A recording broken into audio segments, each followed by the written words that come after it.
ছাত্ৰ ছাত্ৰীসকল, মই আজি তোমালোকক ৰঙৰ নাম শিকাম।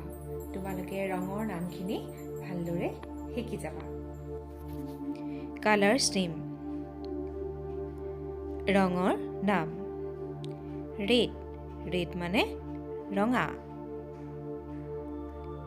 ব্লু, ব্লু মানে নীলা। য়েল্লো, য়েল্লো মানে হালধীয়া।